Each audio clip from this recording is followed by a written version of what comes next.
if you are having low confidence while talking to people, going for meetings or going for some kind of a presentation, and you feel, well, I don't fit here because I'm not smart enough, my communication is not so good, I can't speak English well, or I actually don't have that X factor in me. See, others are so smart and why even I'm here? If you feel like that, then this video is for you.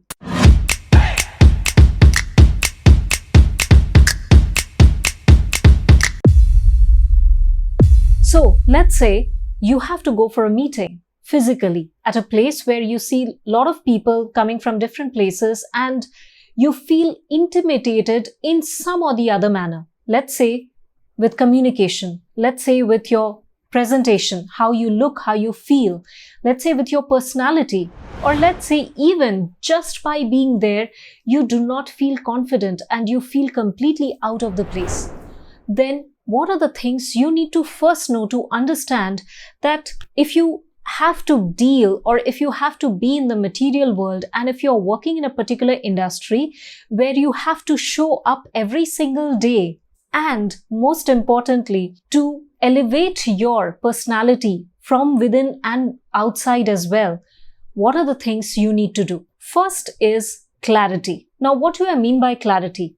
Clarity about yourself, clarity about your life, and most importantly, if you're doing that work, if you are in that situation, if you're in that place, okay, why you are doing what you are doing. If you have that clarity completely clear in front of you that this is what I'm doing, why I'm doing, then nothing like that, because clarity is power. And when you have the clarity of who you are as a person, then you know that what are the things you want to do in life in the next step and where you want to go, right? Your roadmap in life, that is a part of the self-discovery process. Now, the second thing is communication. So this framework that I'm saying, it's called as 2C 2E framework. So first is clarity, second is communication.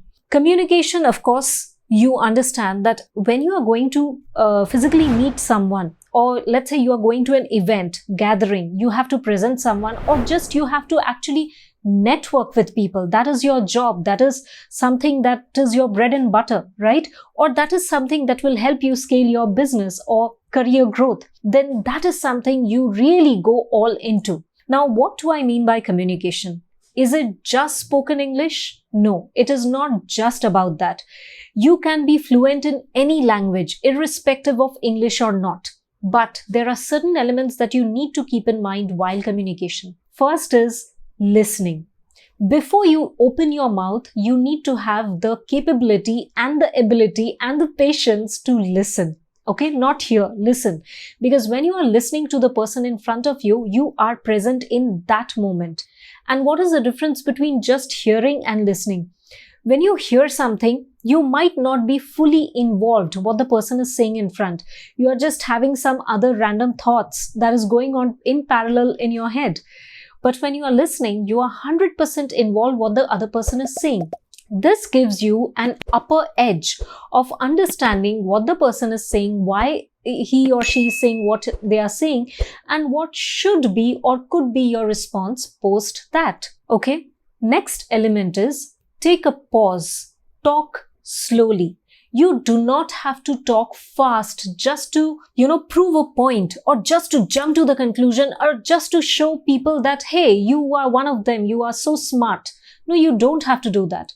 When you are actually in a gathering or speaking to anyone on one-to-one basis as well, take a moment, take pause, talk slowly. Because what happens if you are nervous and you are not confident that time and you jumble up words, something you use fillers like, okay, I was thinking like this, but let me tell you.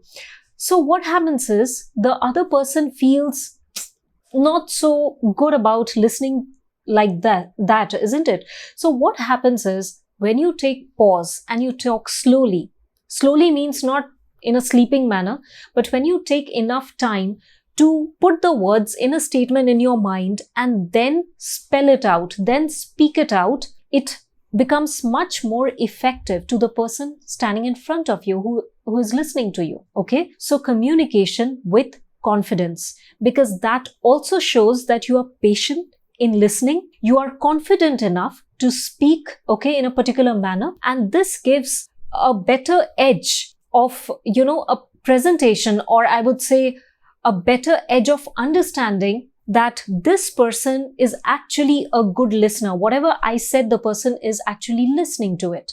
So what happens is, when you have the clarity, when you have the communication along with the confidence, then you come to the third element, that is E. Okay, now we are coming to the 2E factor. Third one is etiquette. E for etiquette. Go to any culture, any part of the world. That is one thing that binds in any corner of the world. That is etiquette. Even without using any words, even without speaking the language, your etiquette is a way to show that you understand and you value whoever it is in front of you, the place, the culture, the event, the society, anything. Okay? So the basic etiquettes you need to have in you. You need to learn. If you don't know the basic etiquettes, please go ahead and learn them. Okay? Because let's say, I'll give you an example. Okay? To even understand how etiquettes work. In some cultures, etiquette means handshake. In some cultures, etiquette means kissing. In some cultures, etiquette means namaste, joining hands. Now, you need to know what kind of a gathering or who is the person you are going to meet and what will be the best way to start off the conversation or to break the ice. If you're aware of that, then you know what kind of an etiquette you need to bring into picture to build a rapport. Okay? So once that is done, then your body language, how you carry yourself, your posture, like shoulders up, straight posture, how you look and talk, looking in the eye with a smile, talking. This shows your confidence and this shows that you are treating the person equally. Because a lot of people, they have the habit of just looking here and there, looking down, okay, fidgeting, having the phone in hand, or just checking something is coming. Those are all signs of not so good etiquettes. In fact, that does not even fall in etiquette. Okay. So keep in mind to learn the basic etiquettes. And the fourth important, I would rate it as the most important factor, E, is the energy. When you are getting to a place, for whatever the reason, you know the agenda, okay, you have the clarity, you know what you are going for.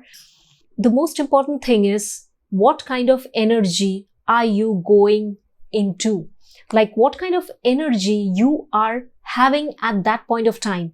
Are you nervous? Are you stressed out? Are you anxious?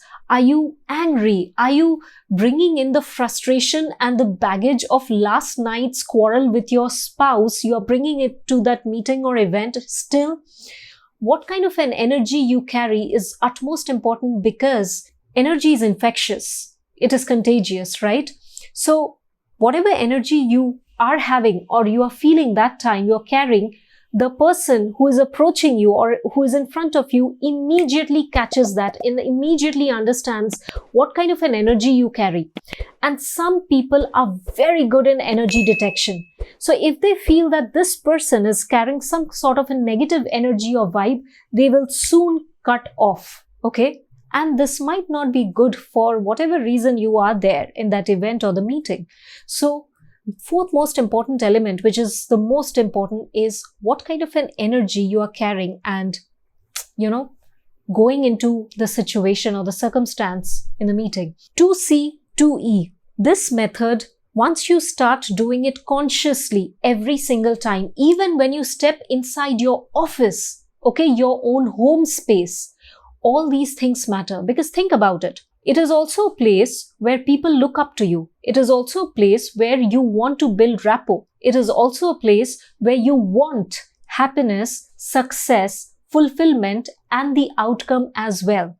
So think about it. Once you start doing these consciously, how good it will be for you to get any kind of result in life. And that's why watch out the patterns that you have, break the destructive ones and install the ones that is going to help you, thus intensifying your results. See you soon in the next video.